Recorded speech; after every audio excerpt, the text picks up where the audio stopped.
ராஜஹம்சம்.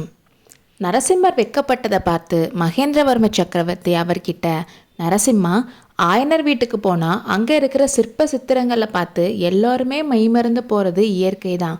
நானே அப்படி இருந்திருக்கேன். ஆனால் இன்னைக்கு ஆயனர் வீட்டுக்கு போகிறப்பவே சந்தேகத்தோடு போனனால உன்னிப்பாக கவனித்தேன். என்ன பார்த்தீங்க அப்பா? சிற்பம் சித்திரம் தவிர நான் எதையும் பார்க்கலையே. ஆயனரோட நடவடிக்கையில் உனக்கு சந்தேகம் வரலையா? அவர் அடிக்கடி புத்தர் சிலை பக்கம் திரும்பி திரும்பி பார்த்தாரே, அதை கவனிக்கலையா? புத்தர் சிலைக்கு பக்கத்தில் நாம் போனதும் அவர் தயங்குனதையும் தடுமாறினதையும் நீ பார்க்கலையான்னு கேட்டார். அப்பா, அப்போ அந்த புத்தர் சிலைக்கு பின்னாடி யாராவது ஒளிஞ்சிருந்தாங்களா? ஆமாம் நரசிம்மா, 2 பேர் இருந்தாங்க. அன்னைக்கு ராத்திரி புத்த விகாரத்துக்கு பக்கத்தில் ஒரு புத்த பிக்ஷுவையும் ஒரு பையனையும் பார்த்தோமே, அவங்க 2 பேரும் தான். ஆனால் ஒளிஞ்சுக்கிறதுக்கான திறமை அவங்களுக்கு பத்தலை நரசிம்மா.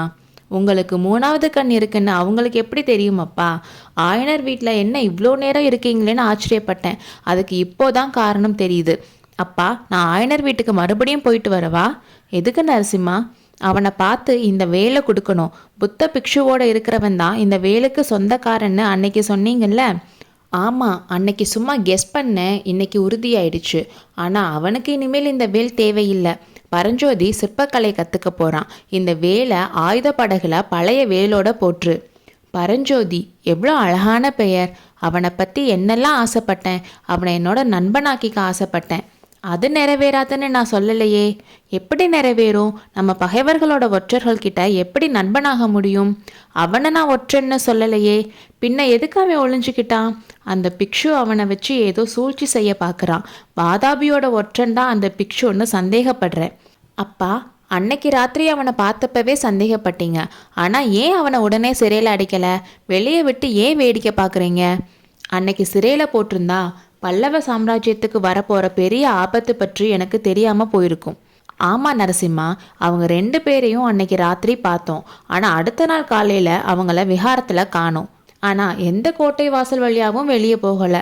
அப்புறம் எப்படி அவங்க மாயமாக மறைஞ்சாங்கன்னு வியப்பாக இருக்குல்ல? அப்போ கோட்டையை விட்டு வெளியே போகிறதுக்கு ஏதோ குறுக்கு வழி இருக்கும்னு சந்தேகப்பட்டேன். அந்த குறுக்கு வழி எங்கே இருக்குன்னு கொஞ்ச நேரம் முன்னாடி தான் தெரிஞ்சுது. அதை பற்றி யோசிச்சுட்டு இருந்தனால தான் குதிரையை அவ்வளோ வேகமாக விரட்டிட்டு வந்தீங்களாப்பா? அந்த குறுக்கு வழி எங்கே இருக்குது? ராஜவிகாரத்தில் புத்தர் சிலைக்கு பின்னால் பார்க்கணுன்னு சக்கரவர்த்தி சொன்னார். அப்பாவோட அறிவு கூர்மையை நினச்சி பிரமிச்சு நின்றுட்டு இருந்த நரசிம்மர் அதோ ராஜஹம்சம்னு மகேந்திரர் சொன்னதும் அந்த பக்கம் திரும்பி பார்த்தாரு. 3 படகுகள் வந்துட்டு இருந்துச்சு. அதில் நடுவில் வந்த படகு வெள்ளை நிறத்தில் இருந்துச்சு. அதில் தங்கத்தில் செஞ்ச சிம்மாசனம் இருந்துச்சு. அந்த படகுல பல்லவ சாம்ராஜ்யத்தோட ரிஷப கொடி கம்பீரமாக பறந்துட்டு இருந்துச்சு. ஃபஸ்ட்டு வந்த 2 படகுல படகோட்டியை தவிர யாரும் இல்லை. 3வது வந்த படகுல நிறைய பேர் இருந்தாங்க. மந்திரிகளும் வராங்களே, நீங்கள் வர சொல்லியிருந்தீங்களாப்பா? ஆமாம், இன்னைக்கு துறைமுகத்தில் மந்திரி மண்டலம் கூட போகுது. அதுக்கு முன்னால் உன்கிட்ட சில விஷயம் சொல்லணும்.